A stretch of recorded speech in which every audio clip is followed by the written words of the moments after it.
Kenapa ke ulama itu ada yang dakwahnya lembut dan juga ada yang dakwahnya keras. Gini, ibaratnya gini. Allah Subhanahu wa taala menciptakan air, menciptakan api, menciptakan angin, menciptakan tanah, menciptakan pohon. Semua memiliki perannya masing-masing. Air karakternya adem, sejuk, ya kan. Api karakternya panas, tapi dengan api kita bisa masak air. Dengan api kita bisa masak makanan. Dengan air kita bisa minum, bisa mencuci. Tanah karakternya anteng, tenang, tapi juga punya manfaat.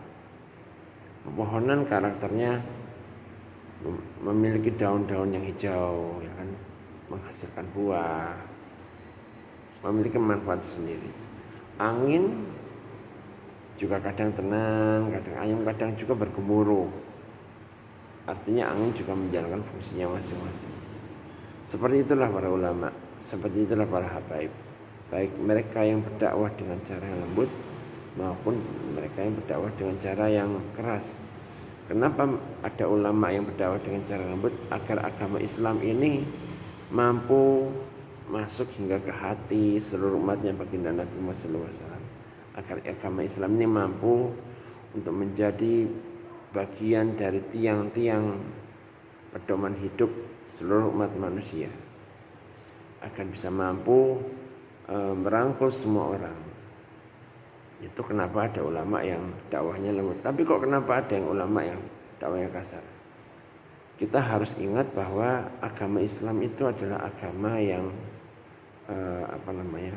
yang diperjuangkan oleh orang banyak, diperjuangkan oleh para nabi, diperjuangkan oleh para sahabat, diperjuangkan oleh para tabiin, diperjuangkan oleh para al-bait, dan mereka perjuangannya itu tidak main-main. Mereka perjuangannya bertaruh nyawa. Mereka perjuangannya itu bahkan ada yang sampai mati syahid dalam peperangan itu demi keselamatan umatnya baginda Nabi Muhammad SAW, demi keselamatan seluruh umat manusia, agar seluruh umat manusia itu nanti di akhirat nanti menjadi penghuni surga, masuk ke dalam surganya Allah Subhanahu wa taala. Tujuannya itu biar hidupnya enak. Jadi baik dakwah yang lembut maupun dakwah yang keras itu semua menjalankan perannya masing-masing. Dakwah yang lembut untuk bisa mencakup merangkul hati semua orang, ya kan, agar bisa masuk Islam, agar bisa mengenal siapa Tuhannya, itu hanya Allah Subhanahu wa taala. Siapa nabinya, nabinya baginda Nabi Muhammad sallallahu alaihi wasallam. Apa kitabnya suci Al-Qur'an. Ya. Kemudian untuk yang dakwahnya keras itu agar mengerti bahwa dunia ini penuh dengan kotoran, dunia ini penuh dengan fitnah, dunia penuh dengan hal-hal yang tidak bermanfaat. Ayo kita selamatkan umat ini melalui agama Islam, melalui Al-Quran. Ayo kita selamatkan umat ini agar tujuannya nanti itu bisa menjadi penghuni surga, agar tujuannya nanti bisa masuk surganya Allah Subhanahu wa taala. Ibaratnya kalau jenengan melihat orang, ya, melihat orang yang sudah ada di pinggir tebing, dia mau loncat, nggak mungkin kita berjalan pelan-pelan, nggak mungkin kita berjalan pelan, keburu loncat orangnya.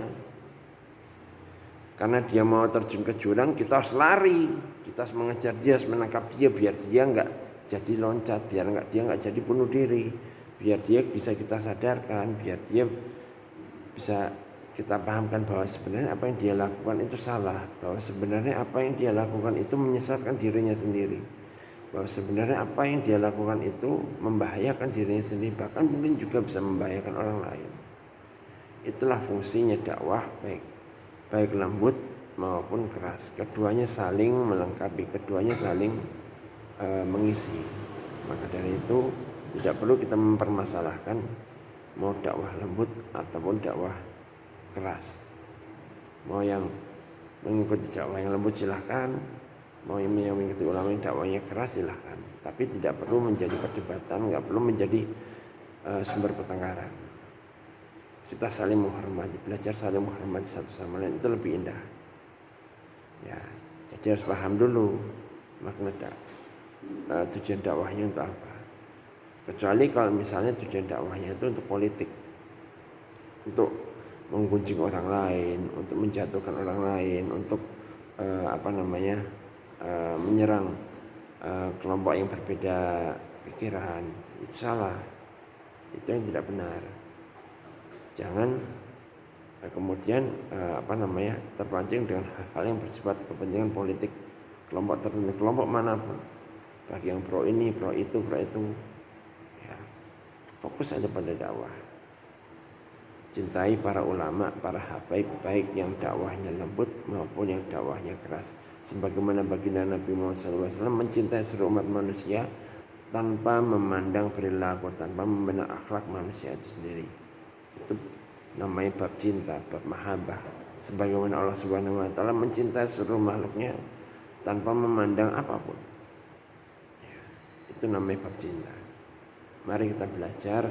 Mari kita memperbaiki diri kita sendiri. Nggak usah kita ikut campur tentang urusan politik kelompok A, kelompok B, kelompok ini. Nggak usah kita ikut campur urusan itu. Kita fokus pada memperbaiki diri kita sendiri. Kita hadir ke majelis-majelisnya para ulama, para habaib, baik yang dakwahnya lembut maupun dakwahnya keras, demi keselamatan kita sendiri, demi keselamatan keturunan kita sendiri, demi kebaikan diri kita sendiri, demi memperbaiki diri kita sendiri.